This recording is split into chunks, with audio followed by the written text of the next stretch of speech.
everybody, Paul here from Wild River Scrimshaw. And today I want to talk about leather sheaths and what it takes to make one and what you should be using and that type of thing. On the internet I hear a lot of people saying, you know, I'd make a sheath but I don't have the right tools, and it really doesn't take much, and most of the tools you can make yourself. It just takes a little ingenuity. Let's talk about leather real quick. The leather that you want to use for making your sheaths is vegetable tanned leather. You do not want to use chrome tanned or garment leather, because the chemicals in that will do bad things to your steel. Okay, so the leather that I use for almost all of my sheaths is 8 to 9 ounce vegetable tanned leather, and it's pretty heavy. This is heavy leather, and it's difficult to cut. So how do we get around that? How do we cut our leather? And it's not easy, but then again, it is easy. There are leather cutters out there and leather knives and whatnot, and I've found that the easiest, best way to cut my leather is to use a number 10 X-Acto knife, and it kind of looks like a scalpel. Now, the reason that I use this is because I can use this in a push stroke. If you just use a regular X-Acto knife, it's very hard to follow that line or whatever it is that you're following, because you can't see where you're going. But if you use a push stroke and you use this little rounded blade, it works fabulous.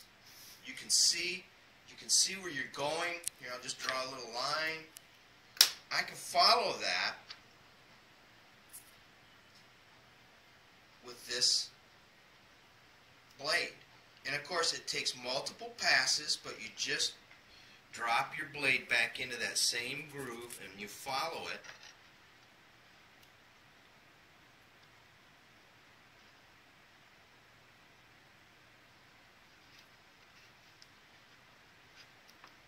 And it works great on the push stroke.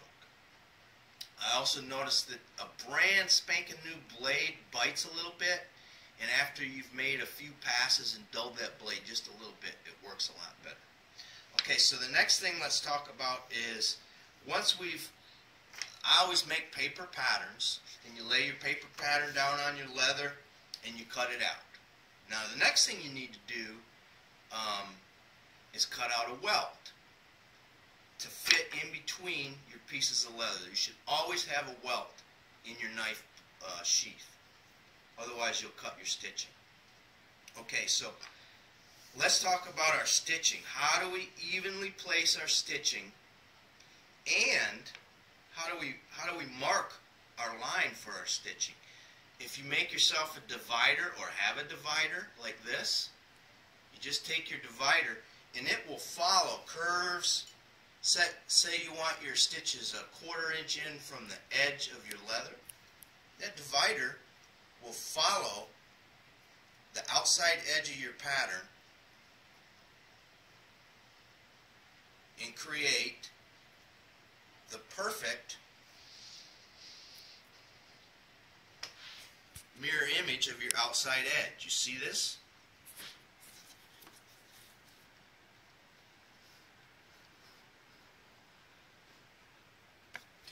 Now next you need to lay out your stitching, and I see a lot of knife sheaths that the stitching is haphazard.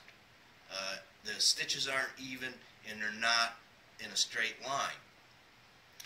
They make a device and they're expensive, and I don't see any point of them. You can make yourself a stitch marker by just taking yourself a piece of hardwood like this, putting it, jigging it up in your drill press, drilling 2 even holes, driving a couple of sharpened finish nails down through them at the space that you want for your stitching. And the next thing you do is to mark your stitching. You just simply go like this, right in that groove that you made.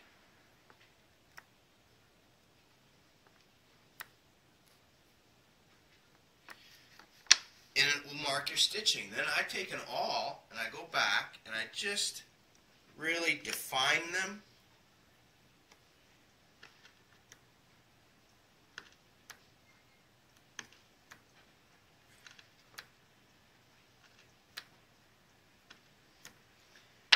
Now let's face it, when you've got 3 layers of this leather, you are not going to push a needle through that. So what I do is after I glue my seams together, I take it out on my drill press and I make sure that my leather, if you've got 2 pieces like this, or actually 3, you don't want it sitting like that when you drill it. Make sure that you're sitting flush on a piece of wood like that. And I take a drill press with a very small bit and I pre-drill all my holes. Now, when it comes to sewing, this is what I use. I just use a speedy stitcher. Okay, some people use 2 needles, but I've been using one of these things for about 25 years, and it's just what I use and what I prefer. You can also use your drill press. If you can get these needles, you can put one of these needles in your drill press and actually use your drill press as a sewing machine, and it'll work just as well. But this is what I use. It's simple. So you've got maybe, I don't know, $20, $25 wrapped up in this thing, 20 cents in this thing, maybe $5 into an awl, and you can make an awl.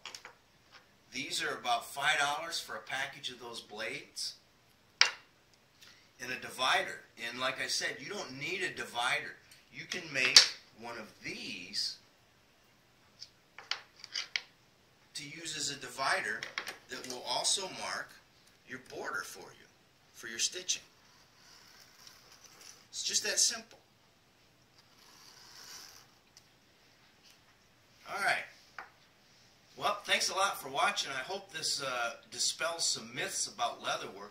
And by no means am I an expert. I've just been doing this for a while and found ways to get around not having a bunch of expensive tools. Anyway, take care. I hope everybody has a great Christmas and a New Year.